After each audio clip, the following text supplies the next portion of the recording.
നമ്മോടൊപ്പം കൊല്ലത്തെ പരവൂർ എന്ന് പറയുന്ന സ്ഥലത്ത് നിന്ന് വിമൽ കുമാർ എന്ന് പറയുന്ന പ്രേക്ഷകൻ കൂടി ചേരുന്നു. ശ്രീ വിമൽ കുമാർ, പബ്ലിക് പൾസിലേക്ക് സ്വാഗതം. താങ്കൾ ഈ വാർത്ത ഇതിനോടകം തന്നെ അറിഞ്ഞിട്ടുണ്ടാകുമല്ലോ. എന്താണ് താങ്കളുടെ പ്രതികരണം ഇതിനോട്? ഓക്കെ, എനിക്ക് പറയാനുള്ളത്, നമ്മൾ ഈ ബാറുകൾ മാത്രമല്ല, എല്ലാ ഷോപ്പുകളും 12 മണിക്ക് തുറക്കട്ടെ. നമ്മുടെ നാട്ടിലെ ഷോപ്പുകളും ഹോട്ടൽസും ബാറുകളും മാത്രമല്ല, എല്ലാം തുറക്കണമെന്നാണ് എൻ്റെ ഒരു അഭിപ്രായം. വികസിത രാജ്യത്തിന്റെ ലക്ഷണമാണ് നമ്മൾ ശരിക്കും പറഞ്ഞ നൈറ്റ് ലൈഫുകൾ ആസ്വദിക്കുക, എല്ലാ ഷോപ്പുകളും കോംപ്ലക്സുകളും ഒക്കെ തുറക്കുക, എല്ലാ മനുഷ്യരും പുറത്തിറങ്ങുക എന്നുള്ളത്. പഴയ കാലത്താണ് നമ്മൾ 10 മണിയാകുമ്പോൾ വീട് കൊട്ടിയടച്ച് വീട്ടിലിരിക്കുന്ന രീതിയൊക്കെ മാറണം. നമ്മള് ശരിക്കും പറഞ്ഞാൽ വിദേശ രാജ്യങ്ങൾ നമുക്ക് അറിയാം, നൈറ്റ് ലൈഫ് നന്നായിട്ട് എൻജോയ് ചെയ്യുന്ന ആൾക്കാർ. അപ്പൊ നമ്മുടെ നാട്ടിൽ ആ ഒരു മാറ്റം വരണം. ഇപ്പൊ ശരിക്കും പറഞ്ഞാല് എല്ലാവരും എല്ലാ ദിവസവും പോയി 12 മണി വരെ ബാറിൽ ഇരുന്ന് മദ്യം കഴിക്കണമെന്ന് ആരും പറഞ്ഞിട്ടില്ല.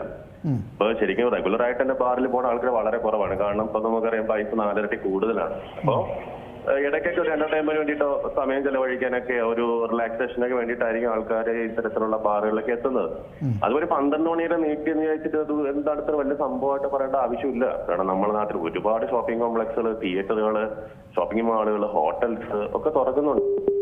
ഈ വർക്കല പോലുള്ള ക്ലിപ്പിലൊക്കെ ചെന്ന് കഴിഞ്ഞാല് നമ്മുടെ ഒരുപാട് സ്ത്രീകളും കുട്ടികളും അടക്കമുള്ള ചെറുപ്പക്കാരും പ്രായമായവരൊക്കെ നൈറ്റ് ലൈഫ് എൻജോയ് ചെയ്യുന്ന ഒരു കാലമാണ്.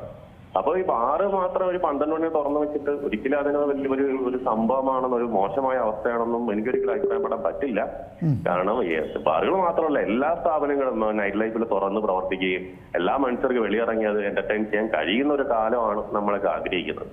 ശരി, വളരെ നന്ദി ശ്രീ വിമൽ കുമാർ വിളിച്ചതിന്. എനിക്ക് തോന്നുന്നു വ്യത്യസ്തമായ അഭിപ്രായമാണ്. അത് മാത്രമല്ല, ഞാൻ ശ്രദ്ധിച്ചു ഫോൺ വിളിച്ചവരിൽ കൂടുതൽ പേരും അദ്ദേഹം പറഞ്ഞത് നൈറ്റ് ലൈഫൊക്കെ കൂടുതൽ ആഘോഷിക്കാം, അതുകൊണ്ട് ടൈം എക്സ്റ്റെൻഡ് ചെയ്യട്ടെ.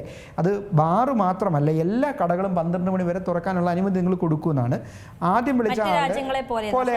വേറെ പ്രശ്നമുള്ള മറ്റു രാജ്യങ്ങളെ പോലെയല്ല. നേരത്തെ ആ ഒരു ആള് പ്രതികരിച്ച പോലെ തന്നെ ഈ വെള്ളം അടിച്ച് വീട്ടിൽ പോകുന്ന ആളുകളാണെങ്കിലും ഓക്കെ, പക്ഷെ ഇതുപോലെ റോഡിൽ കിടക്കുക അല്ലെങ്കിൽ അക്രമാസക്തരാവുക, അപകടങ്ങൾ ഉണ്ടാക്കുക, അതൊരു സമൂഹത്തിന് മൊത്തത്തിലുള്ളൊരു പ്രശ്നം തന്നെയാണ് അതിന്. അതുകൊണ്ടൊക്കെയാണ് അങ്ങനെ കൂടി നോക്കുമ്പോൾ നൈറ്റ് ലൈഫൊക്കെ എത്രത്തോളം ഇവിടെ വിജയിക്കും എന്നുള്ളൊരു ചോദ്യം കൂടിയുണ്ട്. അതെ, അത് ഒരു പ്രധാനപ്പെട്ട കാര്യമാണ്. ഏറ്റവും പുതിയ വാർത്തകളും വിശേഷങ്ങളും വിരൽത്തുമ്പിലറിയാൻ സീ മലയാളം ന്യൂസ് എല്ലാ ഡിജിറ്റൽ പ്ലാറ്റ്ഫോമുകളിലും ലഭ്യം.